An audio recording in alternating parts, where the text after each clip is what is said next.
The Nike CEO blames remote work for innovation slowdown, saying it's hard to build disruptive products on Zoom. Uh-oh, you make excuses. But I wanted to share this real quick to give you the backstory to what I wanted to cover. And so the new CEO for Nike is John John Donald. Donahue, and he blamed remote work for the company's innovation slowdown and dearth of fresh products. Donahue said that the Nike employees worked from home for 2.5 years, and it's really hard to do bold, disruptive innovation to develop a boldly disruptive shoe on Zoom. That sounds funny when you say it like that, right? Like, I wonder who helped him craft that. The company is in a bit of a rough spot and has been criticized for falling behind on innovation and ceding market share to upstarts like On Running. I had those shoes on earlier today. And Hoka, which I got those on now. I got some recovery slides on. So yeah, they getting that butt. They getting that butt whooped. So let me stop sharing. So stop sharing. Bring it back to us because what I really want to talk about, which I'm not going to share the screen on that, is he doing a whole bunch of blaming. Mm, So just recently, article came out a day ago. So I just gave you the context on Nike on the sentiments of the current CEO. So basically, a day ago, an article came out, and I'm gonna just get a high points. So Nike's new CEO blames promotions for declining profits. mm. Says turnaround efforts may hurt as a company move to clear excess inventory. We lost our obsession with sports. That's what the Nike CEO is talking about. But I got an opinion on this. I have an opinion on this, and no, I don't. I don't know. I'm not some stock guru or whatever. I know for me, I'll talk about me. One, it just sounds like a whole bunch of excuses. But for me, I got pissed with Nike because they were doing the whole woke thing and all that. I didn't like all that. But then that's fine, dude. That's your come do what you want to do. But then what would piss me off is I love Jordans, right? But the games that they were playing when they were releasing the Jordans, like Yeah. like making it hard to get. I get it. Like you have to create scarcity Right. to make people want to go get it. And so people that are it's like so you not putting out enough products on purpose and all this, and so like you try to like I don't have time to be like looking at my phone all the time. Like as soon as it release, you got to hurry up and hit the button and like Yep. y'all playing these games where y'all can just release more. And I just got fed up. I'm like, you know what? I would just go buy another shoe. I'm tired of y'all. Yeah. Like y'all getting on my nerve. And as a matter of fact, all the ones that I got, I'm kind of at that place where, hey, if somebody open to buying a size 11, I will sell all of them to you. And I ain't looking to get rich on this. I would just get rid of them because I just don't like what they're doing. And also, they're not even being innovative either. They're not being innovative at all. They just keep remixing, the same thing, and it just stale and old anyway. Like you've ridden the Jordan train so long, which we all like the shoes is cool, but you do what else are you gonna do? Do something else.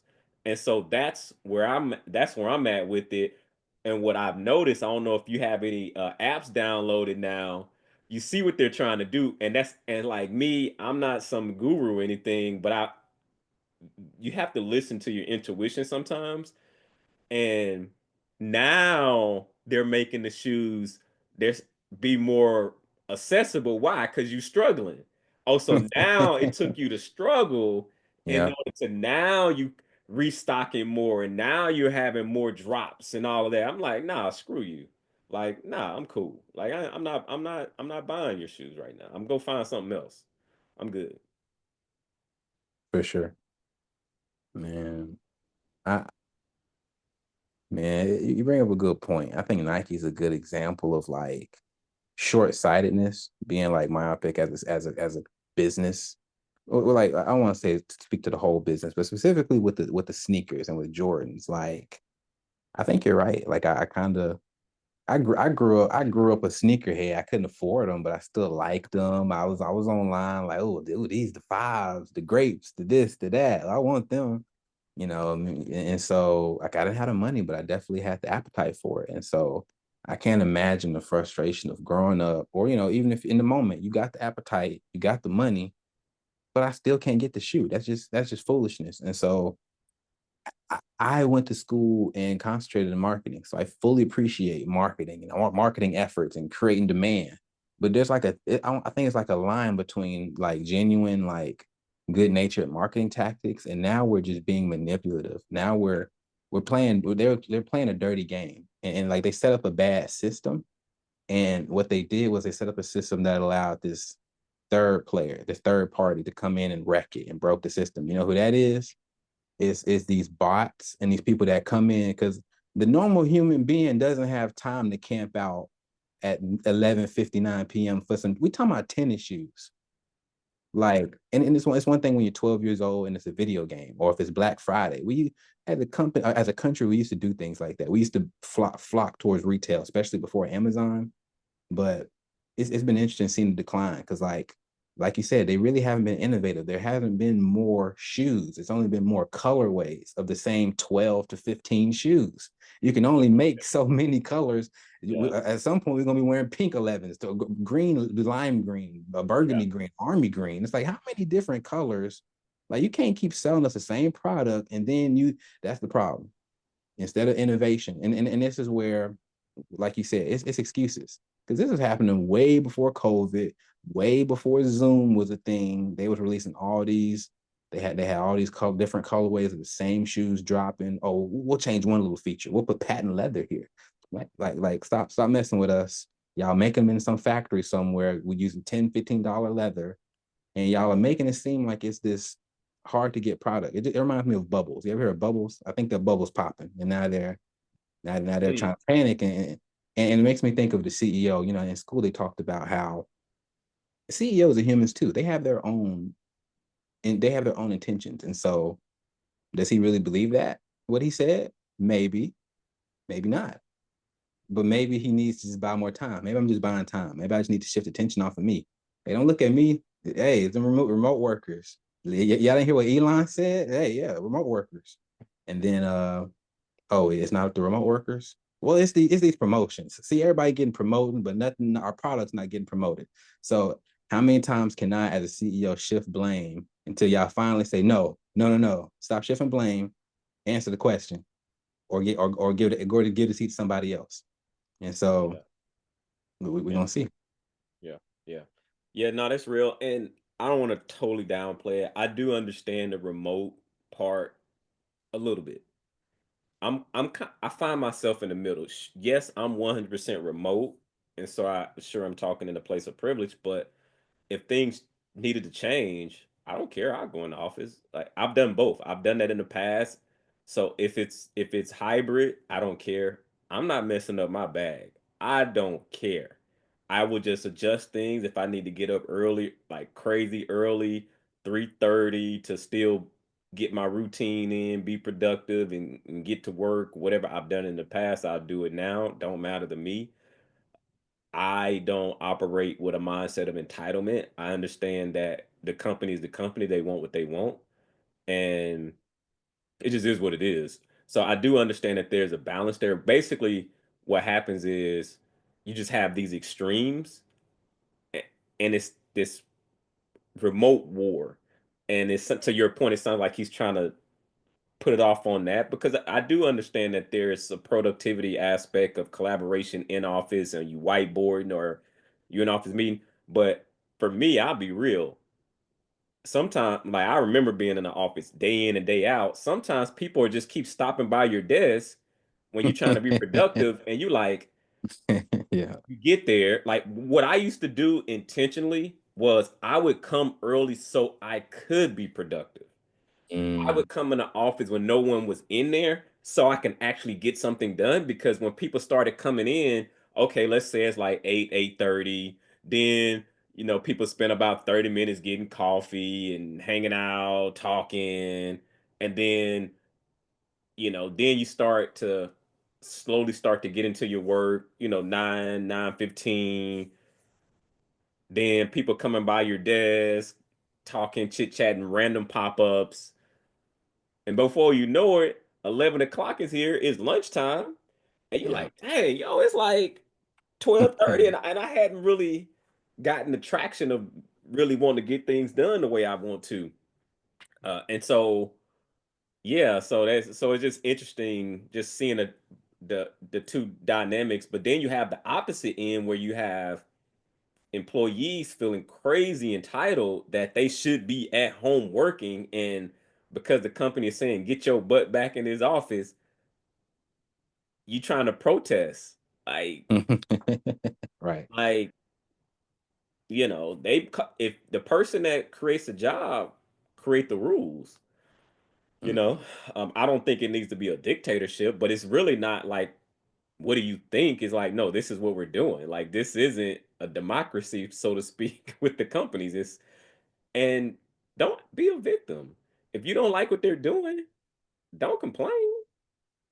You could be upset. We all have emotions. You could be pissed off because maybe you like your job and you set your life. But basically, it can't be because I got these personal things going on now, and the way I structured my life, I don't want to go back in the office because that's really what it is.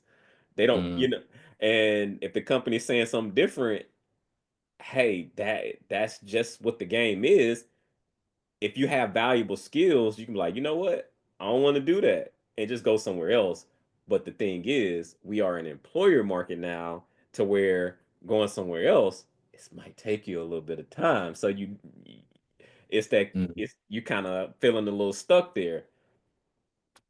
That's my opinion. What are your thoughts on the remote part? Because I'm trying to be neutral and not go crazy on the CEO. So just trying to see it both ways.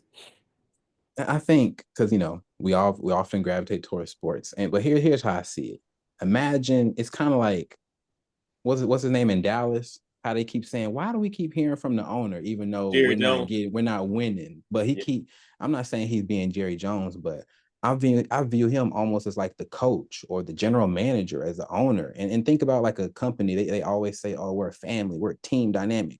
You don't want, imagine you're a player and you hear your coach going to interview saying, yeah, my linebackers was soft today.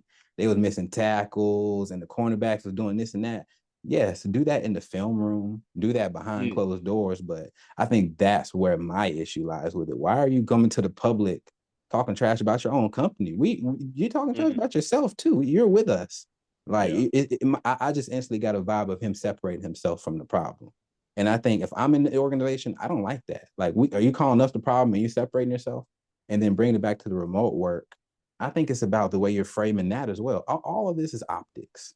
It's just about Mm, how you're perceived. And that's why corporate America, part of it is you have to be able to, I don't want to call it finesse, but you just have to be intentional because we're not all just names and numbers on sheets. We're humans. You know what I'm saying? And that's what Amazon, that you see the workers protesting because they're human. They feel like they're being disrespected. They feel like y'all not listening to us. And so when I say framing, I mean don't frame the reframe it as a return from remote work to something positive. Don't frame it as a punishment. Like, oh, clearly we're slacking. So nope, y'all got to get back in the office. Who wants to be punished? What grown yeah. adult wants to be punished? And Right. so don't frame it like that. Frame it like, hey guys, y'all held down the boat while it was rocky, but we didn't know if we would ever get to come back in person. Yeah. But now we get to come back in person. Not you have to come back in person. Mm. Going deep on us. Going deep on us. Okay. All I right. mean, it's easier said than done, but you get what I'm saying? Like, Yeah. Nah, I'm with you, man. My biggest thing is I pride myself in being able to see both sides, being able to see it from the business perspective, but then also seeing it from the employee perspective, but just understanding where the power lies.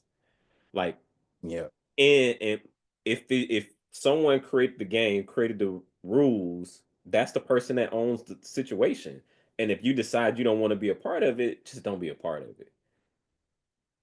Don't play. Like you like, I don't want to play that game. I'm good on that. Yeah. But yeah, no, that's cool. That's good. That's good dialogue, good discussion there. Let's transition over to I really want to go in this other direction. You know what? I'm gonna go in this other direction just because it's still on that train of jobs and all that. So let's go in that direction. Give me a second here. About to open that up. Copy Yeah, man. that. It's like, you remember how coming up as a kid, they was like, nah, you don't ever tell family business outside the house. That's what it's like. That's what that felt like. I felt like he was telling family business. I didn't like that. Mm, Why are mm. you telling us what the internal problems are? Tell us what the goods are. You know how your parents would never tell, man, my baby got an A. You might have got 6 F, but my baby got 1 A in PE. But you know what I mean? Like, I don't know.